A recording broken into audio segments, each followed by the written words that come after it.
కులగణన విషయంలో నేను కొంచెం క్లారిటీ ఇస్తాను. నాకు తెలిసింది ఎవరైనా వీడియో తీసుకున్నారంటే వీడియో తీసుకోండి, ఉపయోగపడితే ఉంచుకోండి, ఉపయోగం లేదని డిలీట్ చేసుకోవచ్చు. ఓకేనా? ఎందుకంటే గ్రూపుల్లో చాలా మంది ఫోన్ చేస్తున్నారు, ఆ సమయాన్ని మేము అందుబాటులో ఉండొచ్చు, ఉండకపోవచ్చు. అందుకని మీకు మేము చెప్పిన విషయం మాటల్లోనే అంటే ఫోన్లో అర్థం అవ్వచ్చు, అర్థం అవ్వకపోవచ్చు కదా. అందుకని కులగణన విషయంలోని సార్ ఎప్పుడైనా విజయవాడ నవంబర్ నెలలో కులగణన కోసం డిస్ట్రిక్ట్ కలెక్టర్ గారు మీటింగ్ పెట్టారు. అన్ని కులాల పెద్దలను పిలిచినప్పుడు ట్రైబల్స్ కూడా వచ్చారు, మనం కూడా వెళ్ళాం, శాంతరాజు నాయకులు కూడా వచ్చారు, మేము వెళ్ళడం జరిగింది. అంటే కులగణన ఈ కొత్త జిల్లా అయిన తర్వాత వచ్చిన అంశం అన్నమాట. అయితే కులగణన విషయంలో వచ్చింది, అక్కడ చూస్తే డిస్ప్లేలో మాకు లిస్ట్ ఇచ్చారు, ఆ లిస్ట్ పీవడి డిస్ప్లే కావట్లేదు. కాకపోతే ఏం చేద్దాం అనుకుని వెంటనే మేము హైకోర్టు అడ్వకేట్తో మాట్లాడితే మీరు ఇమీడియట్లీగా రండి మాట్లాడదాం అంటే మేము డిసెంబర్ నెలలో వెళ్ళడం జరిగింది. వెళ్తే ఆయన పౌర్ణమి రోజు అనుకుంటాం, ఏముంది పౌర్ణమి రోజునా, పౌర్ణమి రోజు వెళ్ళాం మేము. ఆయన మాకు ఎక్కువ సమయం ఇవ్వలేకపోయాడు, ఒక గంట సేపు మాత్రమే ఇచ్చాడు.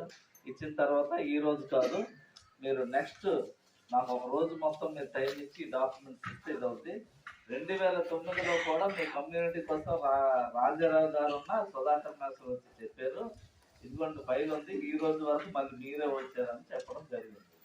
సరే కులగణన నుంచి మేము ఇప్పుడు డిఫెన్స్ అడ్డుకోవాలి ఏం చేయాలి అని అంటే మొత్తం మేము ఒకరోజు నేను సుధాకర్ మాస్టరు మేము అనంతరావు గారు వెళ్ళడం జరిగింది. వెళ్ళిన తర్వాత శనివారం ఉదయం 9 గంటల నుంచి మొత్తం మేము కూర్చొని సాయంత్రం వరకు మాట్లాడటం జరిగింది. జరిగితే కులగణాన్ని అడ్డుకునే పరిస్థితి ప్రస్తుతానికి మనకు లేదు. హైకోర్టులో గవర్నమెంట్ ఆఫ్ ఆంధ్రప్రదేశ్ లేదు. లేని పక్షాన మనం ఏం చేద్దాము అంటే కులగణన వేరు, కులం మీ సేవలో డిస్ప్లే అవ్వడం వేరు, రెండు అంశాల మీద మేము మాట్లాడాము. మనం ఏ పేపర్ ఇవ్వని ఆయన సమాధానం ఉంది. గవర్నమెంట్ ఆఫ్ ఆంధ్రప్రదేశ్ వాళ్ళు మోడిఫికేషన్ చేసిన లిస్ట్ అదే ఉంది, కులాల లిస్టు ఉంది, పైడి లిస్టు ఉంది, కాకపోతే మన పీవైడిఐ లిస్టు మాత్రం లేదు. మోడిఫికేషన్ ఆర్డర్ ఉంది, అమెండ్మెంట్ ఆర్డర్ ఉంది, ఒరిజినల్ ఆర్డర్ ఉంది. ఆయన ఓన్లీ కులాల మీద ఎక్స్పర్ట్ అనమాట లాయర్. తమ్మినేని సీతారాంకి ఆయన లాయర్. ఆయన దగ్గర సుమారుగా 6 నుంచి 10 మంది లాయర్లు అసిస్టెంట్లు ఉంటారు, చాలా పెద్ద లాయర్. అయితే ఆయన ఏమన్నారంటే మనం ఏం చెప్తున్నా ఆయనకు ఆన్సర్ ఉంటుంది, మేమే గొప్పలు అనుకుని మేము వెళ్ళిపోయాం అక్కడికి, మా దగ్గర కాగితాలు పట్టుకుని.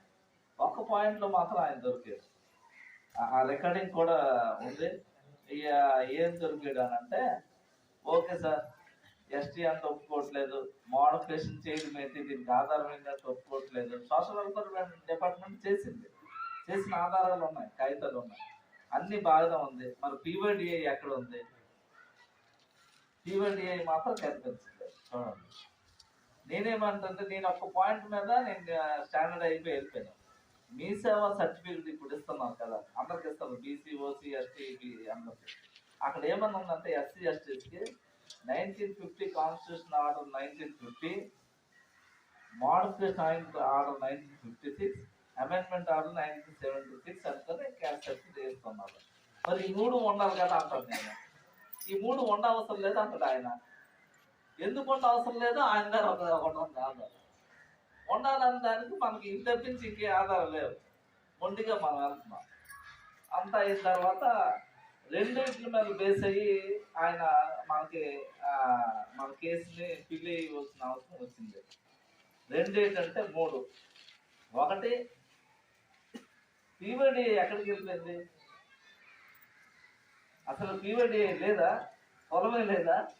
పొలమే లేదు. 1917 ఎలా ఉంది, 1918 ఎలా ఉంది, 1932 ఎలా ఉంది, 1936 ఎలా ఉంది.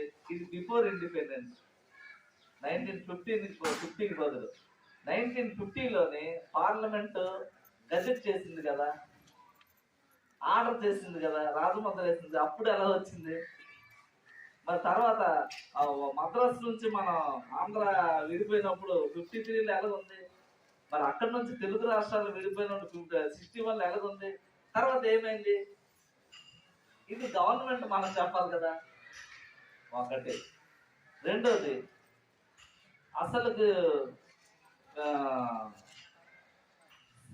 సెంట్రల్ ఇన్ఫర్మేషన్ కమిషన్ వాళ్ళు ఇచ్చారు కదా 2011లో, చాలా క్లియర్ గా ఇచ్చారనమాట. క్లియర్ గా ఇచ్చిన రికార్డ్ ఒకటి చాలా ఉపయోగపడింది. రాజారాజా తెచ్చినప్పుడు దాన్ని ఒక స్థాయి వరకు వెళ్ళి ఆగిపోయింది మన ఉద్యమం అక్కడ. ఎందుకు ఉండిపోయిందంటే, రాజారాజా నేను ఢిల్లీ అందరికి నేను డబ్బులు ఇస్తే వెళ్తానన్నారు. మనకు అప్పుడు అవగాహన లేదు, ఆయన ఉద్యోగులు ఉన్నారు, ఆయన రిప్రజెంటేటివ్. రెండు. మూడోది, 1956లో లపూర్ కమిటీ ఇచ్చిన రిపోర్ట్ ఉంది, సుధాకర్ మెసేజ్ ఇచ్చారు. లపూర్ కమిటీ ఇచ్చిన రిపోర్ట్ మొన్న జేసీ గారు కూడా ఇచ్చారు. అందులో ఏముంటదంటే, మీకు ఎవరికో గ్రూపుల్లో కొన్ని పెట్టినప్పుడు 49వ నెంబర్ పేర పెట్టారు. అందులో క్లియర్ రాసి ఉంటుంది. లపూర్ కమిటీని సెంట్రల్ గవర్నమెంట్ సుప్రీంకోర్టు ఎందుకు పెట్టుకుంది అని అంటే, అనేకమైన జాతులు షెడ్యూల్ ట్రైబ్ లో ఉన్నాయి, చాలా డిస్టర్బెన్స్ గా ఉన్నాయి, కన్ఫ్యూజ్ గా ఉంది, కాబట్టి దీన్ని ఒక పద్ధతిలో పెట్టమని, ఏ ఒక్క జాతి మిస్ అవ్వకుండా అర్థం వచ్చేటట్లు పెట్టమని ఆ కమిటీకి అప్పు చెప్పింది సెంట్రల్ గవర్నమెంట్ ఆఫ్ ఇండియా. పెడితే వాళ్ళు ఏం చేశారంటే, ఓకే అన్ని చేస్తూ చేస్తూ చేస్తూ చేస్తూ వచ్చి ఒరిజాలోని 8 సబ్ గ్రూప్స్ ఉంటాయి. ఈ సబ్ గ్రూప్స్ అన్ని పొర్జాలో లోపల పెట్టారన్నమాట. పెడుతూ కింద ఏం రాశారంటే, మీరు కనిపించలేనివన్నీ తీసినట్లుగా కాదు, కనిపించినవన్నీ ఉన్నట్లే, కానీ కనిపించలేదు అనుకొని ఆ జాతుల్ని మీరు తీసినట్టు పరిగణించొద్దు అని రాసింది క్లియర్ గా. ఆ పురజా ఉంటుంది. పురజా సీరియల్ నంబర్ 35 నుంచి వస్తూ వస్తూ వస్తూ వస్తూ వస్తూ ఇప్పుడు మీ సేవలో సీరియల్ నంబర్ 25కి వచ్చింది. వస్తూ సీరియల్ నంబర్ 25లో పురజా ఉంది, పరంజు పురజా మాత్రం ఉంది. కంప్యూటర్